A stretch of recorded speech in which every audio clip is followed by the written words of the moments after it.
betrayal, and a possible conspiracy that shook the hip-hop world to its core. The story began in the early hours of a cold night when Remy Ma, the Bronx's lyrical queen, was rushed to the hospital at 3:14 a.m. via a private ambulance. This wasn't a standard 911 call. The request came from a burner phone traced to an associate of Claressa Shields, the boxing champion who had recently been linked to Papoose through his fitness transformation journey. Remy arrived in critical condition, disoriented, barely able to speak, with dangerously low blood pressure, rapid breathing, and dilated pupils. There were no visible injuries, no signs of trauma, just a body shutting down without explanation. Hospital staff noted something peculiar. Her admission report was labeled voluntary collapse, a term that doesn't exist in medical terminology. It raised immediate red flags. Insiders whispered that Remy's condition wasn't natural. One nurse, speaking anonymously, described her as looking drained, like her soul had left her body. There was no smell of alcohol or drugs, no clear cause for her collapse. Surveillance footage added to the mystery, showing Claressa Shields entering the hospital through a back exit minutes before the ambulance arrived. Dressed in black, without her usual entourage, she flashed a handwritten visitor pass and said, "I'm here for reminisce." Remy's government name, a personal detail that suggested familiarity. She stayed for 12 minutes, then left without a word. Doctors managed to stabilize Remy briefly. In a fleeting moment of semi-consciousness, she whispered, "Tell Pat I'm sorry." Sorry for what?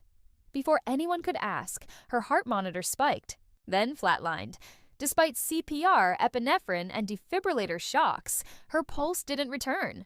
Papoose arrived moments later, barefoot, in sweatpants, clutching a phone and a tattered notebook. Witnesses described him pushing past nurses, screaming. She wasn't supposed to be alone. As a doctor delivered the devastating news, the notebook slipped from his hand, revealing printouts of messages between Remy and someone labeled Spark Queen, a name tied to Claressa's camp on encrypted messaging platforms. Rumors swirled that Remy's collapse was more than medical.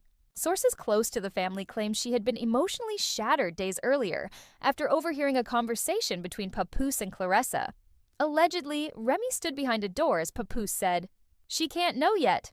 A blurry photo of Claressa and Papoose entering a Detroit hotel had surfaced online, sparking speculation despite their denials of anything beyond professional training. Claressa's cryptic post, "We're just training together," did little to quell rumors, especially given her attire in the photo. A robe, while Papoose looked defeated. As Remy's condition deteriorated, declared medically unresponsive, neither brain dead nor fully gone, Papoose refused to accept defeat. He made a cryptic call, not to family or a lawyer, but to a journalist from an underground hip-hop blog, instructing them to publish everything in the folder if Remy didn't survive. The folder, according to leaks, contained a damning collection. Text messages, screenshots, photos, voice notes, and financial records spanning 6 months. Among them were DMs between Claressa and Papoose, notes Remy wrote to herself, canceled studio sessions, and unexplained transfers from a joint account to a bank in Texas. One haunting note from Remy read, "I've survived worse, but betrayal, that's what's going to take me out." The hospital became a pressure cooker. Remy's mother collapsed in the waiting room upon hearing the flatline code. Her brother punched a wall, and a cousin was escorted out for confronting staff. Outside, fans gathered, lighting candles, singing Remy's lyrics and holding signs that read, "Remy, stay with us." Inside, hope faded as machines beeped slower. Then, a bombshell. 2 minutes after Remy's vitals flatlined, the hospital's private network flagged an unauthorized access attempt to her medical files. The IP address traced to Flint, Michigan, Claressa's hometown.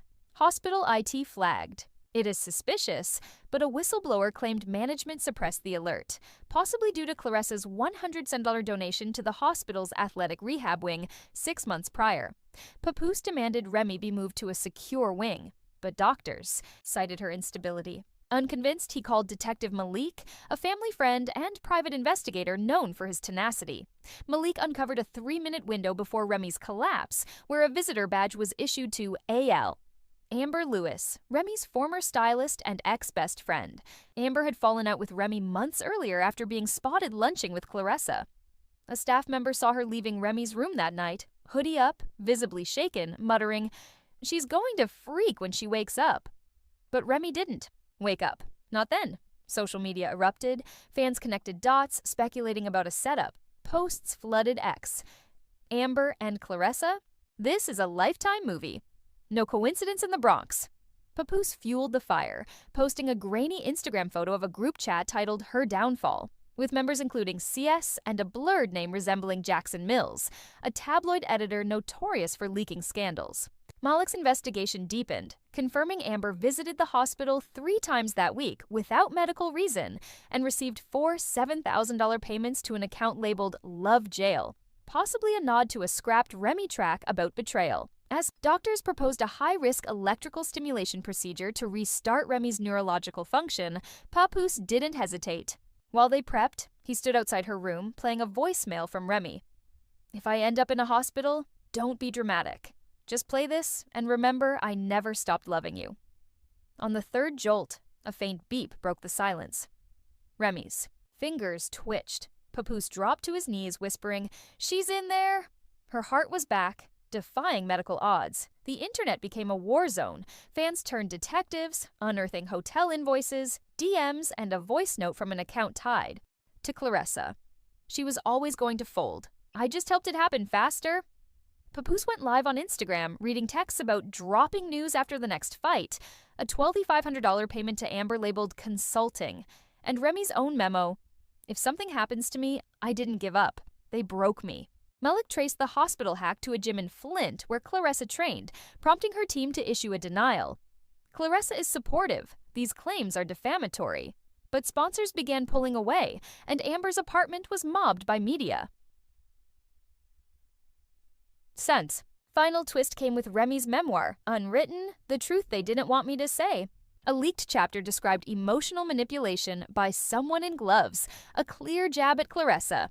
Fans rallied with Nudge Protect Remy, flooding the hospital with letters and art. Billboards rose in the Bronx. 3 days later, Remy woke, weak but alive. Her first words, "Did he fight for me?" When Papoose nodded, she whispered, "Then I'm not going anywhere." In a raw, unpolished message, Remy addressed her fans. "Thank you to everyone who prayed. To those who tried to bury me, y'all. Forgot I'm from the Bronx. We don't die easy." Claressa went silent. Amber vanished. And Jackson Mills resigned after issuing an apology. Papoose updated his bio. "She woke up. Now the world will." This wasn't just a health scare. It was a survival story, a betrayal exposed, and a warning.